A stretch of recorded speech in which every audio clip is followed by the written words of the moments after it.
When darkness falls and the storm clouds gather,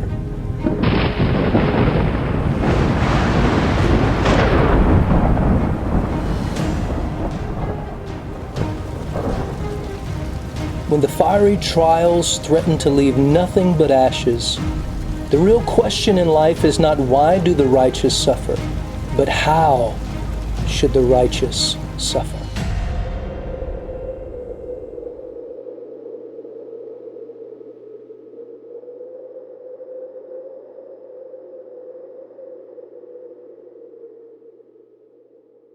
So last night was the first debate for the 2020 presidential election, and it reminded me of what we've been studying.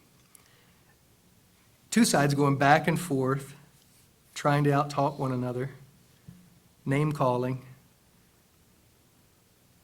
accusing one another, and it's getting heated more and more and more. We're in round two, and we're wrapping up round two. Zophar is coming on the scene, and he's going to speak for the last time in the book.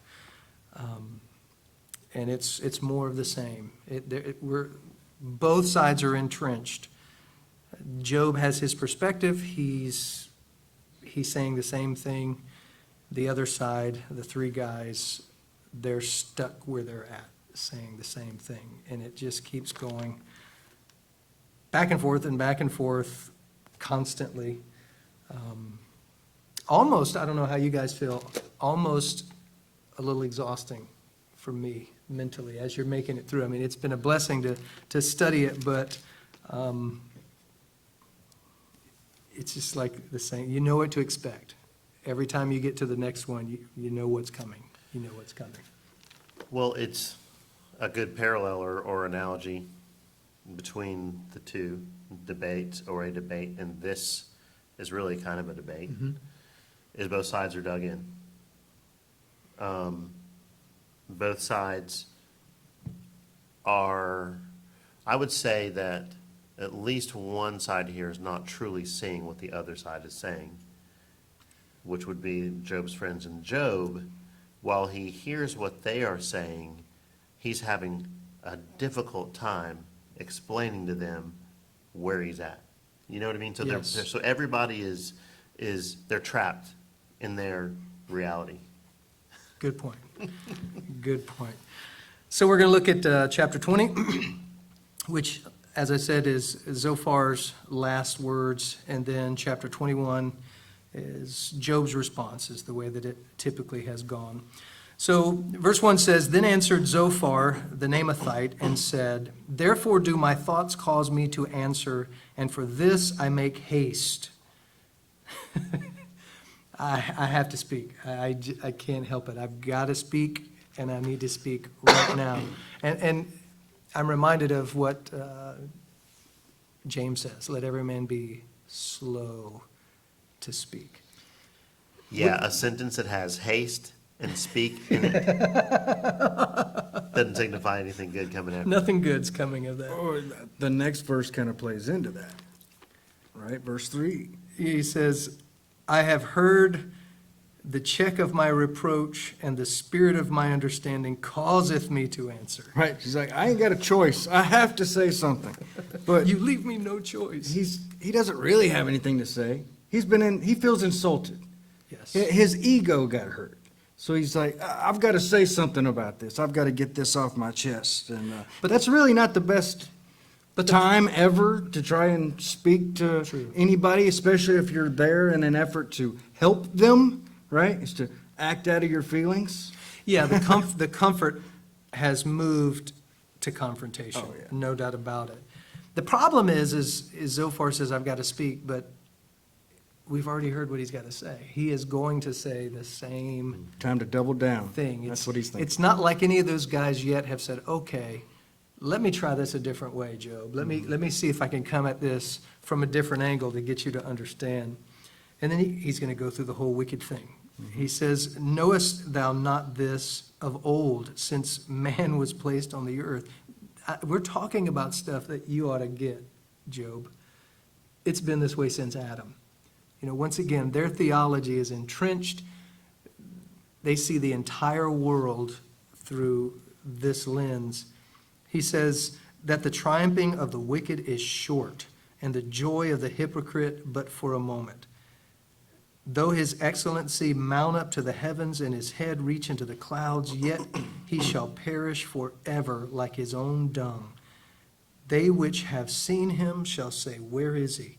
He shall fly away as a dream, and shall not be found. Yea, he shall be chased away as a vision of the night. The eyes also which saw him shall see him no more, neither shall his place any more behold him. His children shall seek to please the poor, and his hands shall restore their goods. His bones are full of the sin of his youth, which shall lie down with him in the dust. Though wickedness be sweet in his mouth, though he hide it under his tongue, though he spare it and forsake it not, but keep it still within his mouth, yet his meat in his bowels is turned, and his gall, the gall of asps within him. He hath swallowed down riches, and he shall vomit them up again. God shall cast them out of his belly. So he's basically saying, Job, you held your wickedness in your mouth. You tried to savor it for every bit of flavor that it was. You kept it in there, and now you've swallowed it, and God's turned it all around on you. I think it's interesting. Chapter 19, as we were last looking at, Job's pleading for mercy. He's like, look, guys, Yeah. You're not helping me. Please can I have some mercy? And then here Zophar comes. I'm going to double down. You're wicked, and I know you're wicked, and you're going to die because of your wickedness. And Yeah. like you said, he's going on this whole tirade, kind of talking about eating things, right? Things that are sweet and things that are not. And then he kind of gets down talking about poison. He's Yeah. like, you're so wicked, it's like you're going to have to eat poison, because wicked men, they do this. They get stuck eating poison. But what's interesting, I think, is how they speak to Job in a different tense. They're not speaking directly to them. They're speaking in like analogies, and they're speaking in metaphors. Maybe the way that you spoke in that day, but they're never looking them in that and say, you, because I think deep down, I really believe they aren't sure of what they're saying. It's almost like they're trying to convince themselves. And then Job speaks directly to them. That's a good point. It's almost as if all four of them, in their own way, from a different perspective, are struggling with the same reality. Yeah. They believe what they believe, yet they really know Job, and yet there's no other way to explain what's happening in his Yeah, life. there's what other they're than saying Job, this, like he's is saying. not fitting. Ever since man has been on the planet, Yeah. we know this law to be true. Right.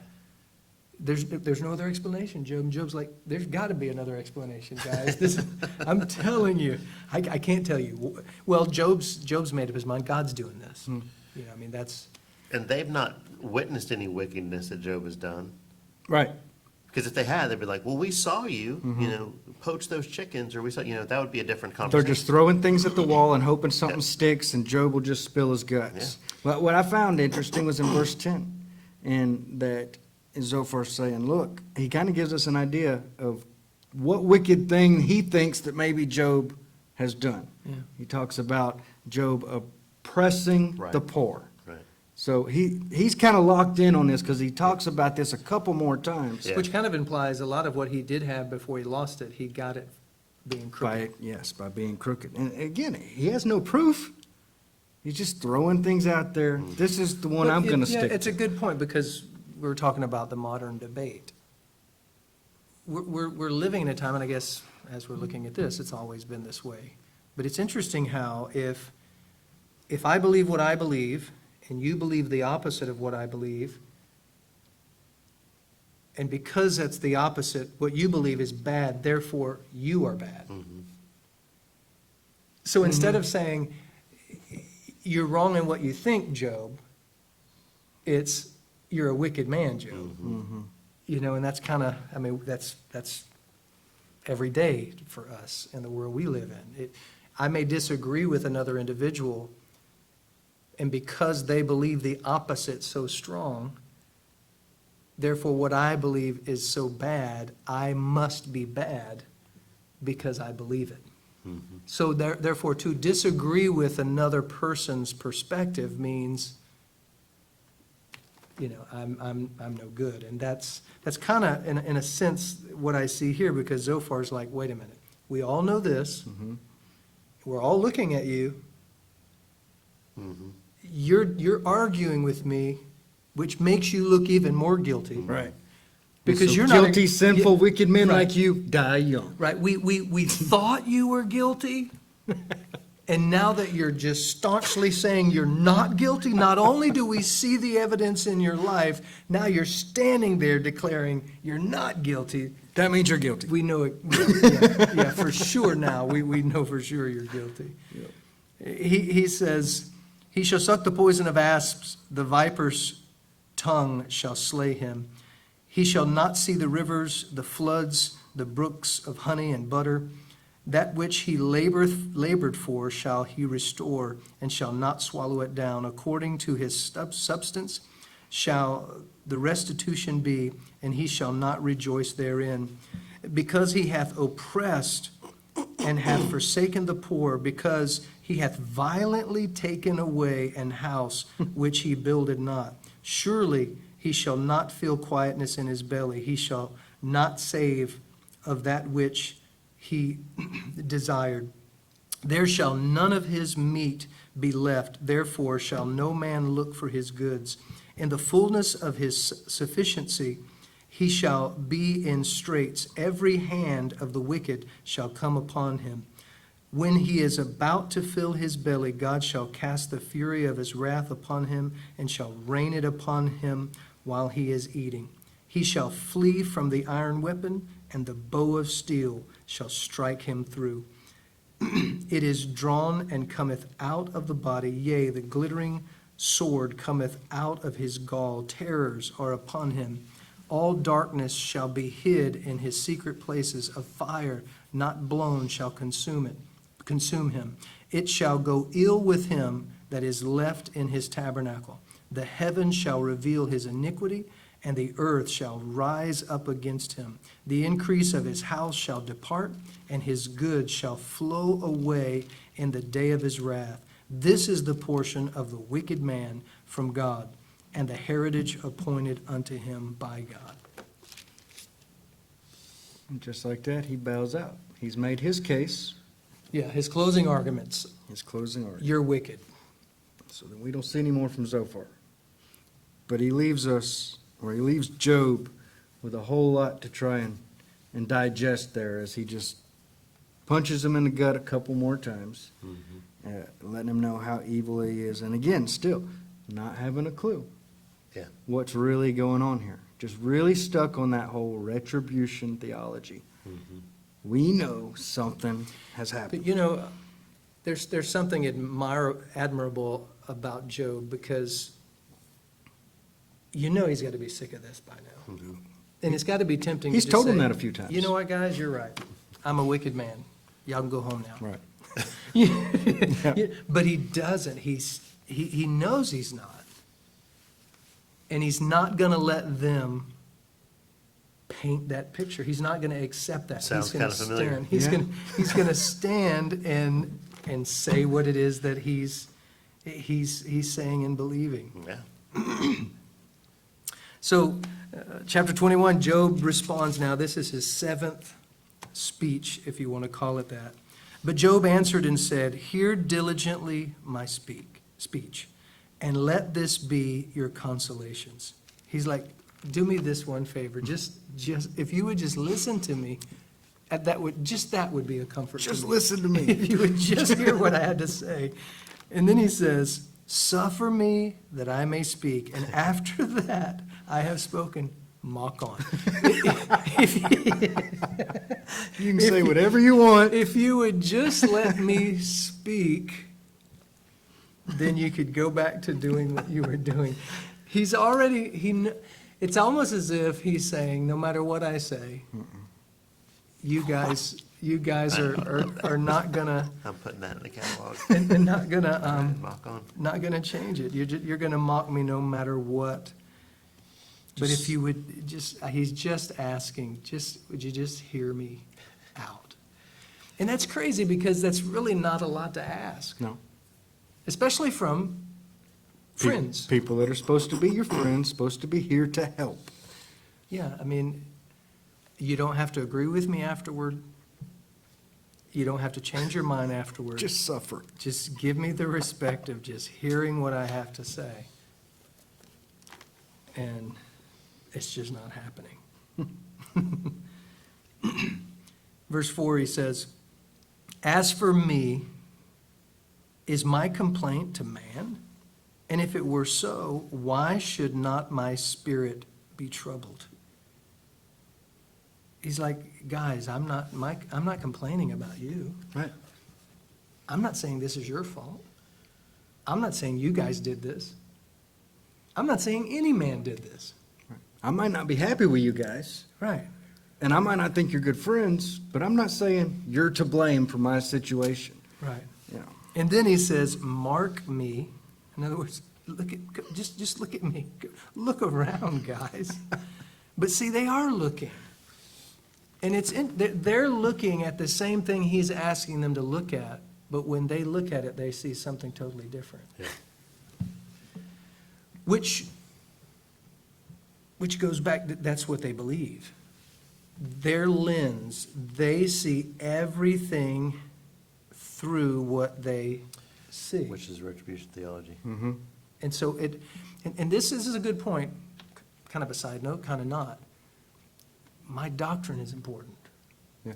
What I believe, we try as pastors to really impress that upon believers, especially those who are like, whether they're new believers or whether they just never have seemed to, I don't know. Catch I fire. hate to say, or take this serious as they should, because what you believe matters. it does. Because what you believe is how you're going to live your entire life. I mean, when we look at men like Paul, when we look at men like Joseph,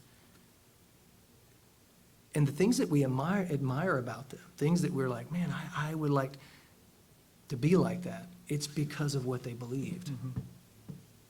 Because the thing that makes Joseph stand out to me is Genesis 50, I think it's verse 20, when he says, "You meant this for evil, but God meant it for good."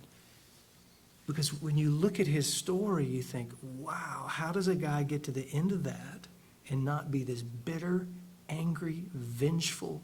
I mean, he had everything in his hand that he could have turned the tides on his brothers, but he didn't.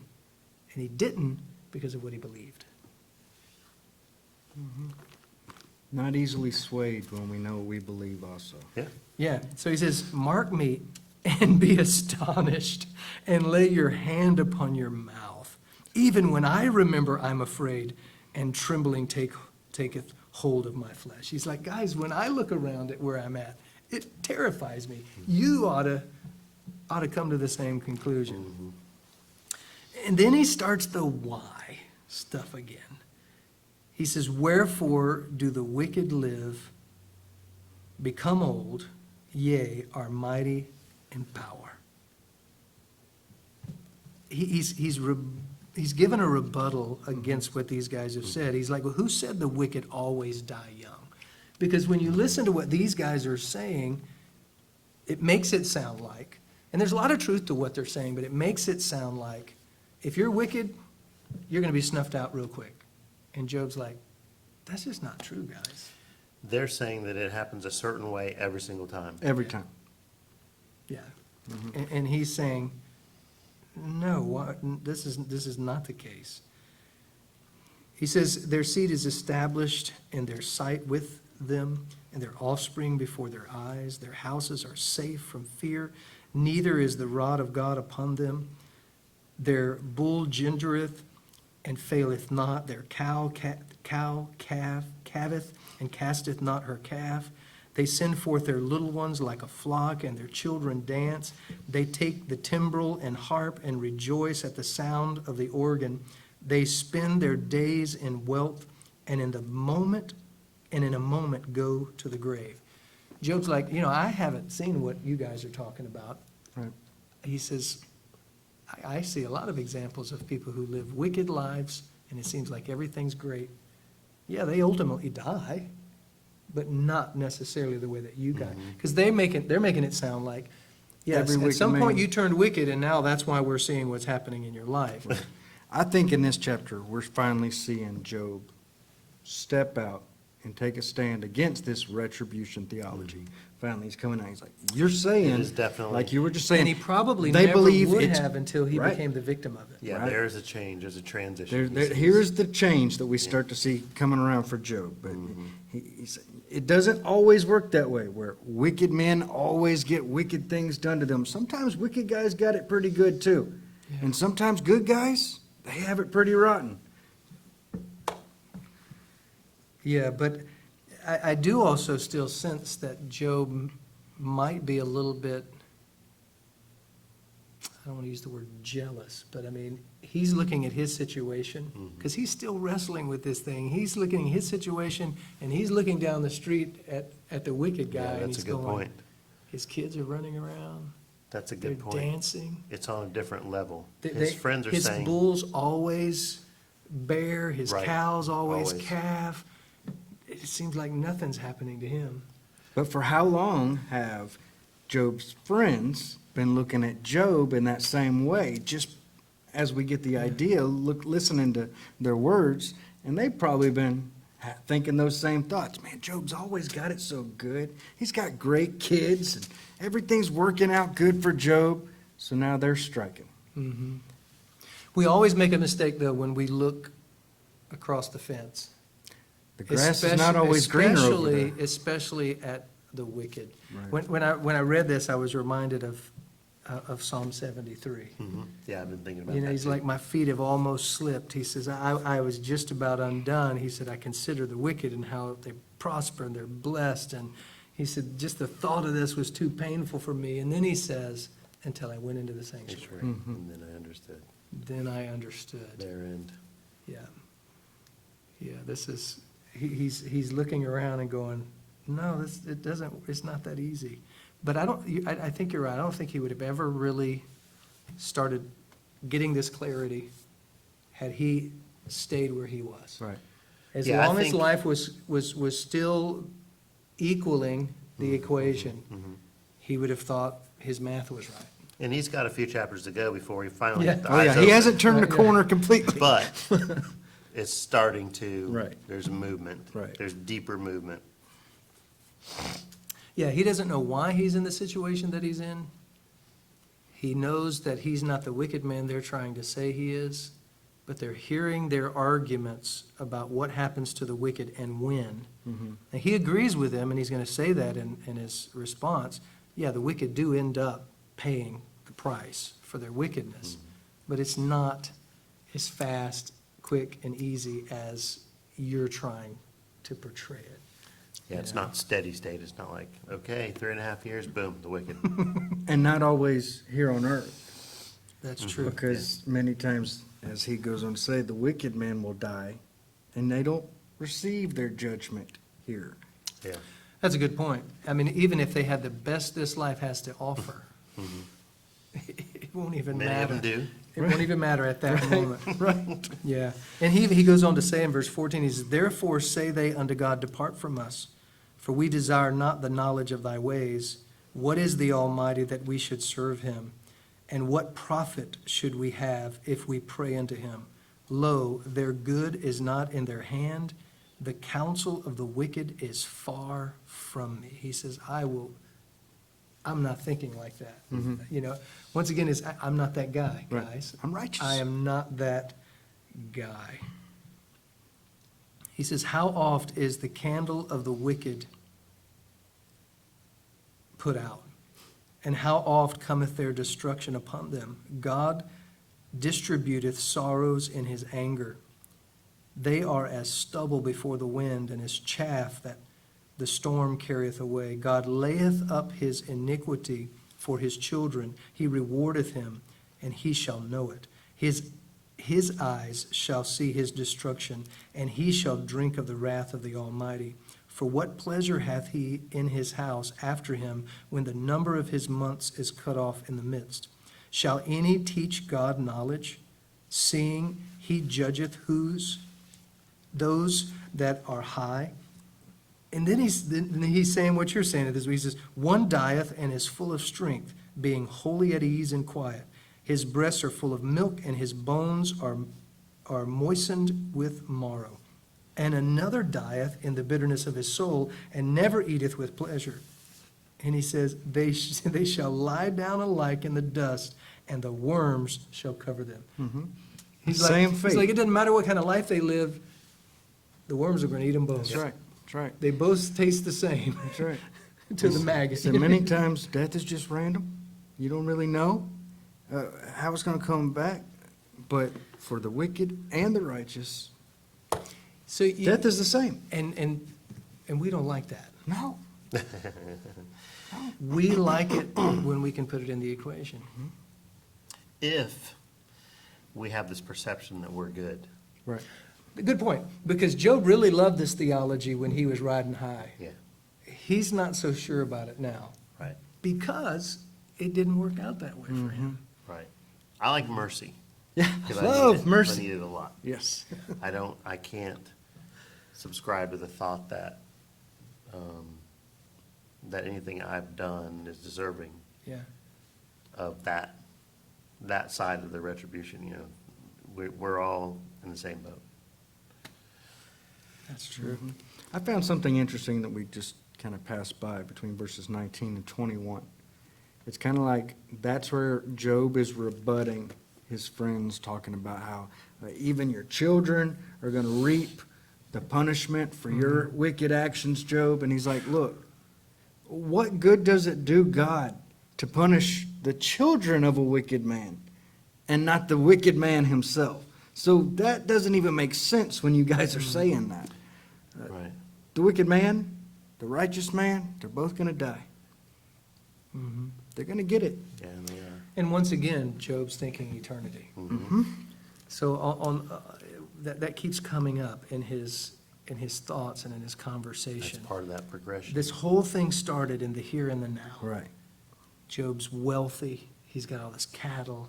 He's got all these material things. In the here and the now and the right now, everything's great, you know, and now all that stuff's gone, and Job's thinking, I love this next verse. he says, behold, I know your thoughts and the devices which ye wrongfully imagine against me. I know what you guys are thinking. Well, it doesn't take a rocket scientist to They figure it out. pretty much They've- laid it out. They have left have. nothing to imagination. I mean, they have spilled it out in great detail. They have. He says, for ye say, where is the house of the prince? Where are the dwelling places of the wicked? Have ye not asked them to go by the way? And do you not know their tokens? That the wicked is reserved to the day of destruction? They shall be brought forth to the day of wrath. Who shall declare his way to his face? And who shall repay him what he hath done? Yet shall he be brought to the grave, and shall remain in the tomb. The clods of the valley shall be sweet unto him, and every man shall draw after him as there are innumerable before him. How then comfort ye me in vain, seeing in your answers there remaineth falsehood? Your counsel doesn't help me at all. Yeah, I mean, he's basically saying, these are false accusations that you're bringing against me.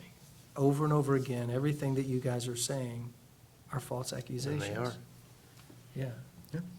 Yeah, because they have no evidence, no proof, just God said, he did something wrong a righteous man Yeah. from the get-go. from the beginning. Yeah. That's what got him Two in different, you know, well, and in the introduction to the story, we're told that he was, and then God says it twice Yep. to Satan. So 3 times we're told that's what he was. And all this time, they've been saying, no, you're not. You're not. And he's like, these are false accusations. Well, and it's interesting how they say it. Again, I get this feeling, when they say, and the wicked man and da-da-da, and he does this, and it's like, but they're not saying, you, Job, you've done this, and here's what we know, they don't know. So they're just really liking to hear themselves talk, I think, for the most part. He's saying, look, I know you guys have really bought into this retribution theology idea, right? I might have kind of leaned that way at one point myself. But have you talked to anybody else along the way as you came this way? Have you maybe stopped and asked somebody else in a difficult situation if they thought they had done something to deserve it? It doesn't always work that way. Right. Yeah. Right, and he's saying, now that I'm in this situation, it's different. And that is so true. It is so true. You can stand on the outside and you can have it all figured out, but when you get in there, it's like that saying, I heard it years ago, everybody knows what to do with the devil except the fellow who's got him. It's like, it's like it's easy to point fingers and, but so here's Job, and I was thinking about false accusations. There's a lot of guys in the Bible who were falsely accused. Whole lot. Yeah, and the list is long. Joseph, we talked about Joseph was falsely accused. Moses was falsely accused. David was falsely accused. Nehemiah was falsely accused. Jesus was falsely accused. I've been falsely accused. I've been labeled as demon possessed at one time in a church situation. I've been accused of being like Korah, leading a rebellion. Just recently, in a conversation back and forth with a person in my past, it wasn't out and said, but it was implied that I was racist. And so what do you do with false accusations? What is, biblically, I was thinking about, the best response. I don't know that Job necessarily is handling it perfectly. Yeah, he's emoting. That's what's coming out, his Right. reaction right now. He's reacting. Yes. And there's a proverb that says, he that ruleth his spirit is better than he that taketh a city. I love that proverb. Stay calm. And it's hard to do. It's hard to do when you're falsely accused and you know it's false, to stay calm. Otherwise, you're going to react. You're just going to, and I think that's what's happening, is the back and forth. I know you are, but what am I? I know you are, but what am Well, I? just because you can speak, you shouldn't speak. And that goes on both sides of the debate there. Just But- because you can speak, you shouldn't speak. We should be spirit-led and not feelings Right. and emotion-led. Yeah, because depending on the level of the accusation, and especially when you know it's false, everything within you wants to set the record straight.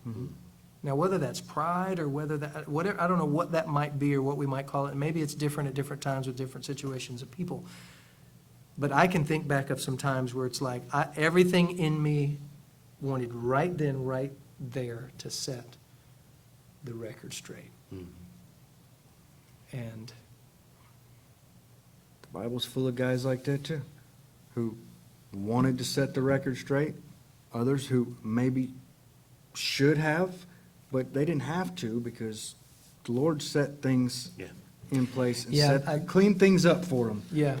later on. So Yeah, I'm reminded, when you were saying that, I was thinking, it came to my mind where David sent his men to Nabal and said, hey, it's time to shear the sheep. Obviously, you're prospering right now. My guys have been a wall to you. We've protected you from any kind of robbers or thieves or bandits. And Nabal says, who is David? There's a lot of people these days that run away from their master. right. And David flips. Yeah, he did. And David says, that's it. strap on your weapons, boys. We're going in there and we're killing every man in that place. And Abigail, Nabal's wife, comes to the rescue.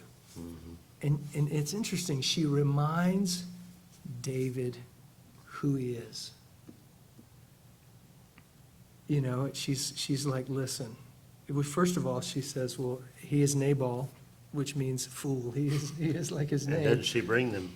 Yeah, she brings Provisions. them provisions, and she says, remember, when God it's because she implies that you're going to be king.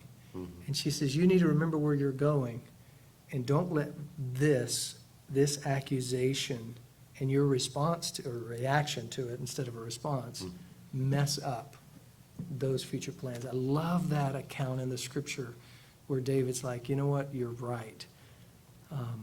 So the whole stay calm and you know, and the whole respond instead of react. You know, I've said it before. I don't know where I read it or heard it years ago, but you go to the doctor, you've got a problem, the doctor gives you a prescription, you start taking the medication, and you break all over with a rash. You call the doctor and you say, hey, I don't know what's going on, but I got this rash from head to toe, and the doctor says, stop taking the medicine.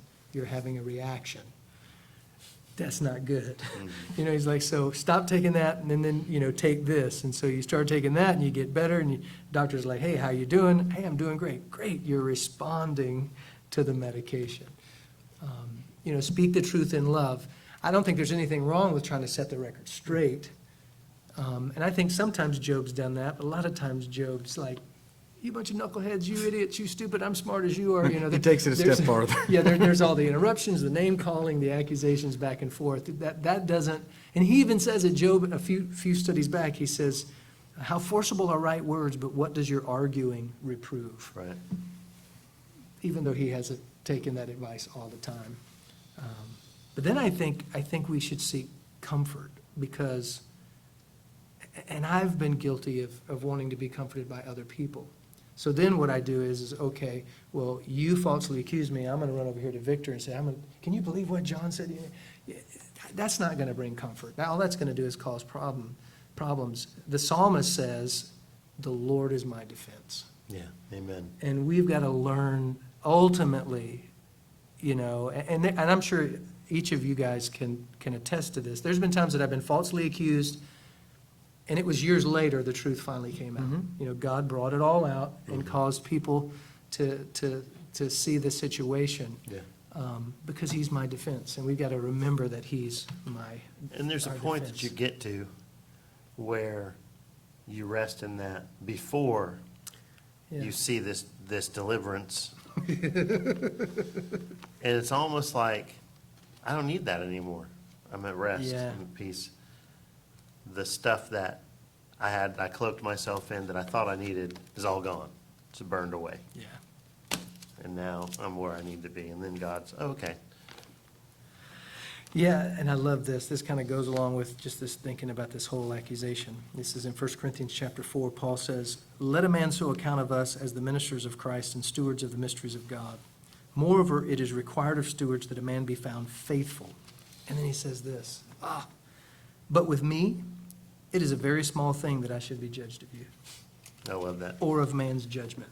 It's a very small thing that I should be judged of you, or of man's judgment. Yea, and then he says, I judge not my I own don't self. even judge myself. I love that. He says, for That's I, freedom. Yeah, he says, for I know nothing by myself, yet am I not hereby justified. He says, I don't understand myself, but that doesn't mean I'm justified. But he that judgeth me is the Lord. It's like when Daniel's asked to interpret a dream, right? Mm-hmm. And he says, you know, I this, don't have it. it didn't come from me, it comes Yeah. from God. Yeah, What a great place to be. yeah. Job is asking for something that these guys can't give him. And you would think by now they would have proved that to him. But I think he's so down. Mhm. I mean, I don't think we can, I can't even comprehend where this man's at. Yeah. Now, the physical part would be bad enough, Right. but the spiritual part, because he's struggling with the fact that God has forsaken him. Mhm. Mhm. That somehow God got the wrong records and he's taking it out on the wrong guy. And that's got to be, it's easy for us, right? We've got the New Testament, we've got all these scriptures, and we can look back on Job's life and go, come on, what's... And he doesn't want to believe that.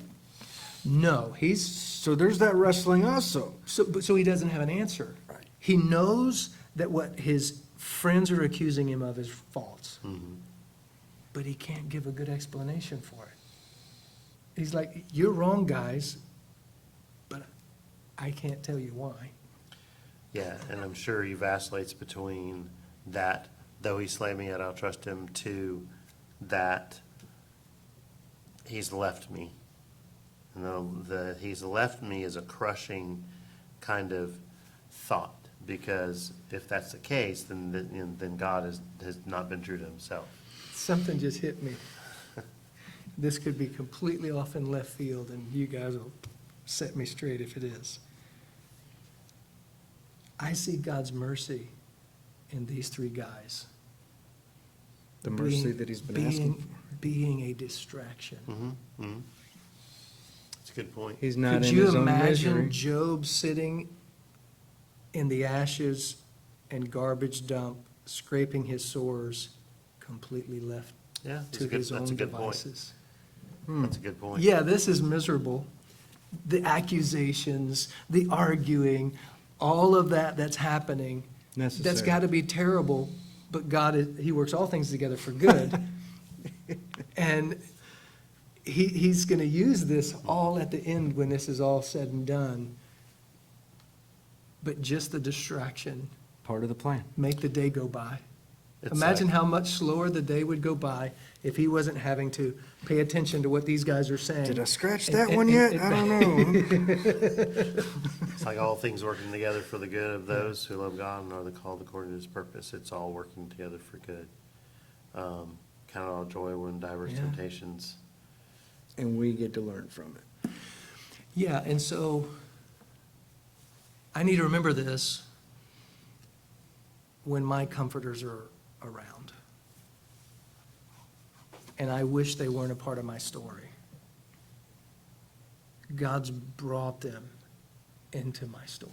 He's the author and finisher of my faith. He's writing my story. And as he's penning, he says, Zophar's coming, Eliphaz enters.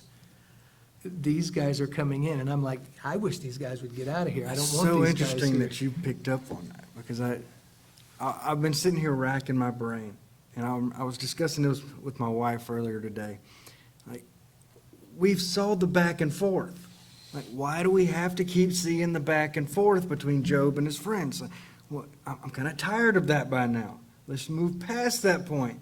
But it was all necessary. If they'd have just been there, offered their little bit of advice, Job agreed or disagreed, and then we moved on, he would not have been distracted during this period. Well, and not only distracted, but they're challenging his theology. They're pushing him, and they don't even know it, closer to where he And needs you to know be. what? We've talked about this quite a bit with the porch. The philosophy that we have, the simplicity that is in Christ, simple church, all those things. Through the years, we have had the Challenges. fire-breathing dragons, in our face. And there's been a lot of times that I've thought, why don't these people just get away, go? Why do we have to keep? But they pushed us. I mean, looking back, I can see that. They solidified where I am. God used that. As frustrating as it was, as hurtful as it was, as aggravating as it was, God used that It's like- to mold and shape me Yep. to where I am right now. It's like when a sculptor takes a big block of marble. He's chipping away at it the whole time. Shaking away the nonsense. Shaking away the nonsense. Every day. Oh, wow. Good stuff. Good stuff. Well, this has been blessing us. We hope that it's been blessing you as much, and we'll see you guys in the next study.